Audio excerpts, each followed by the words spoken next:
E foi nos pedir ajuda. E quando o espírito se apresentou, o espírito era um negro, e o espírito dizia: eu quero ela. Ela é minha negra faceira, ela dança. E ele contava os detalhes. E aí o médico podia perceber que ela dançava ao redor da fogueira, muito bonita, a negra. E o Senhor também se encantou por essa negra. E o Senhor teve ela como amante. E ela cuidava da Sinhá com muito cuidado, com muito jeito. A Sinhá gostava dela, mas a Sinhá desconfiava que o marido tinha um caso com ela. Mas a Sinhá possivelmente era um espírito mais preparado, não intercedeu. Mas esse negro, e ela fazia com que esse negro visse. E esse negro conseguia assistir pela janela. E aí o Senhor deixava ela gostava muito de joia, de roupa bonita. Ela que cuidava da Sinhá. Ela pegava a roupa da Sinhá com a permissão do Senhor, e ela se vestia com a roupa dele, com as joias dela, para se mostrar para ele. E esse negro assistindo tudo isso, e esse negro contava que aquilo ele se tomou de ódio e de ciúme, porque ele dizia que ela era dele, que ele tinha uma paixão muito grande, e ele assediava ela na área sexual, atrapalhando o seu relacionamento com o marido. E ela veio relatando isso, a dificuldade que ela se encontrava naqueles momentos íntimos com o marido. Era justamente a presença desse negro. E esse negro, um certo dia, foi guardando muito ódio. Um certo dia ele pegou na tocaia e assassinou o Senhor. Ele foi morto no tronco, foi colocado no tronco e morto às chibatadas. E ele levava muito ódio, e a gente vê a bondade divina. Estava agora essa jovem casada com este antigo senhor e recebeu a sua antiga Sinhá como filha. Aí você vê os laços reencarnatórios, a lei do amor que renasce para criar. E esse espírito aos poucos foi se esclarecendo, e ele ainda continua no plano espiritual. Graças a Deus ele agora está bem, mas são casos de obsessão de desencarnado para encarnado. Um outro caso interessante de um senhor que estava padecendo de muitas doenças. Ele tem problema na área da bebida, e ele tinha 8 filhos. Entre esses outros 8 filhos, ele tinha 3 filhas. E todas as 3 filhas, relatando para nós, todas essas 3 filhas sentiam a verdadeira repulsa pelo pai atual. Elas diziam que quando ele a tocava como pai, ela se sentia incomodada, mas não sabia de onde vinha essa sensação. E esse espírito foi evocado, e esse espírito disse que uma dessas filhas tinha sido filha dele.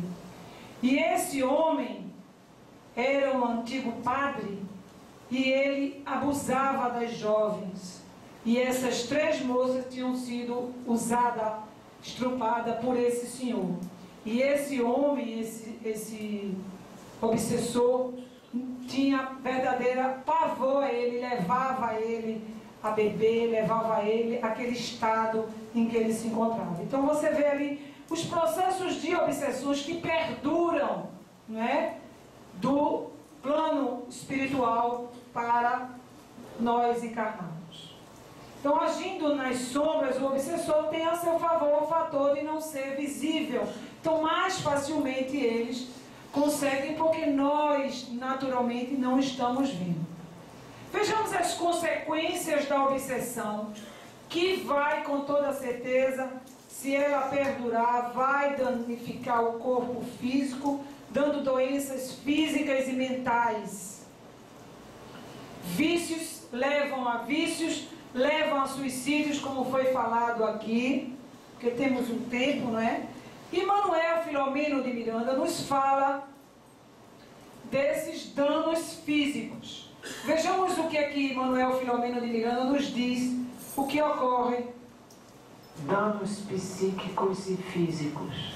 Insidiosa, persistente, dominadora, a obsessão produz estados degenerativos nas séries do perispírito que se encarregam de imprimir nas células dos departamentos da mente quanto do corpo.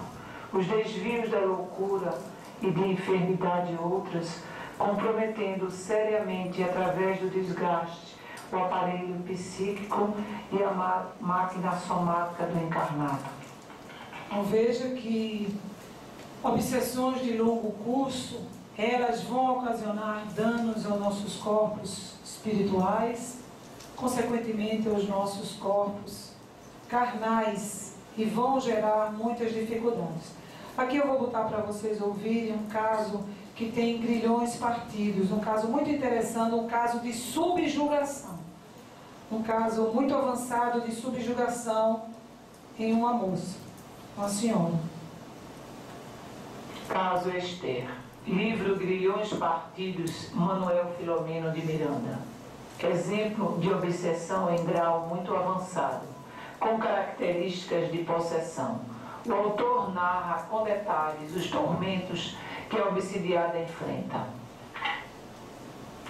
Tolhida em seu pensamento, incapaz de se exteriorizar, a doente padece a aflição de sentir que uma figura apavorante se intromete em sua casa mental, roubando-lhe a paz. Veja que no processo de subjugação ela está sabendo, ela sabe que aquela mente está invadindo a sua mente, mas ela perdeu a vontade. Ela não tem mais controle, ela está tolhida. Ela vai precisar da ajuda de uma terceira pessoa. Quebrando-lhe a resistência e ocasionando, com seu pensamento desequilibrado, alucinações, visões terríveis que a enchem de terror. O medo que então experimenta desestrutura-a psiquicamente, fazendo-a viver em clima de constante pesadelo, do qual não consegue despertar. Se tenta agir, gritar, reagir, não tem forças, não comanda mais o seu próprio comportamento e vê-se perdida no cipoal de ideias enlouquecedoras que sabe não serem as suas, mas as quais tem que obedecer porque se sente dominada em todos os centros de registro. E você vê que ela obedece, ela sabe que está passando por aquele processo, não consegue sair daquela situação e vai precisar do auxílio de fato. A permanência nesse estado lesa o organismo físico, instalando-se nele enfermidades reais. Dessa forma, a obsessão pode ter como consequência, entre outras, a loucura, a epilepsia, a esquizofrenia e levar ao suicídio ou aos vícios em geral. No caso desse, diz André Luiz, que precisa ter um germe. A lei de causa e efeito está inserido ali. Mas se a pessoa levou a um estado desse, é porque a pessoa tinha o germe, né, a predisposição para tal. Mas são casos de longo curso, de obsessões, que chegam a estado dessa natureza. Vamos ver a parasitose espiritual ou vampirismo, que nos fala J. Herculano Pires, nos fala também através de André Luiz. Ele nos diz o seguinte: vampiro é toda entidade ociosa que se vale indebitamente das possibilidades alheias. Estamos falando da parasitose espiritual. Às vezes a gente diz assim para o outro: é um parasita, não trabalha, não consegue se alimentar sozinho, então vai às custas do outro. Então são vícios que nós ainda trazemos em nós. Esses espíritos levam esses vícios para o além-túmulo. Não só acontece de desencarnado para encarnado. Nós também podemos vampirizar outros seres aqui na Terra. Então, o que acontece? Levando essas viciações, esses prazeres, não podendo ele sustentar, porque não possui mais a vitalidade. A vitalidade pertence a nós, seres orgânicos, que a vitalidade é o que nos dá a vida. Cada um aqui recebeu uma cota de vitalidade.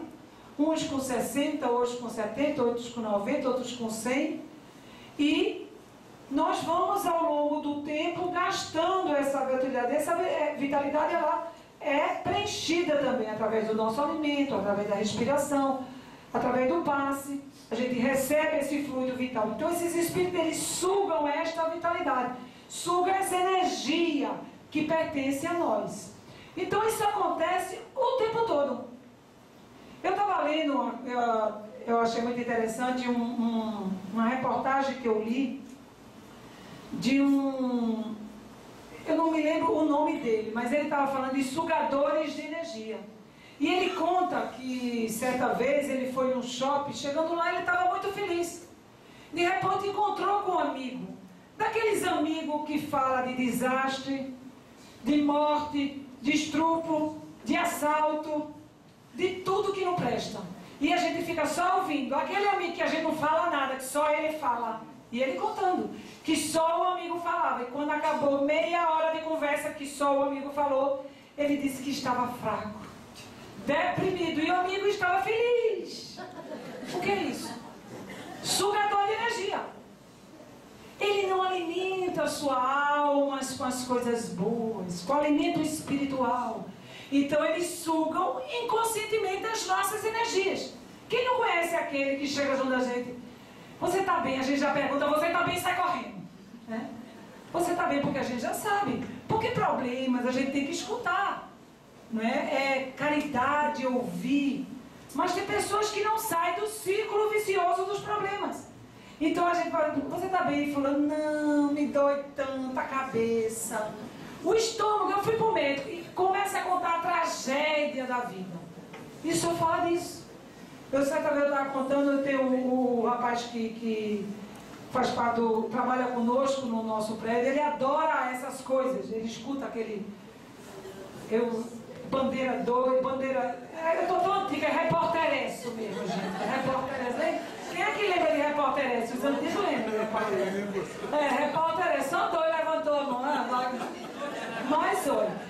E é aquela coisa, e ele diz assim, sabe da maior, sabe da nova? Eu digo, já sei.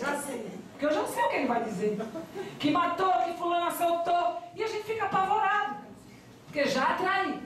Então são sugadores de energia que brigam conosco e a gente entra na energia dele e eles sugam as nossas energias. Quando há uma discussão, o que ocorre? Aquele provocou. Se você não revidar, você não vai entrar na dele. Você vai ficar com suas energias vitais lá tranquilo. Vai orar um pouquinho e vai passar. Mas se você entra na discussão, você vai perder suas energias, porque ele vai sugar suas energias.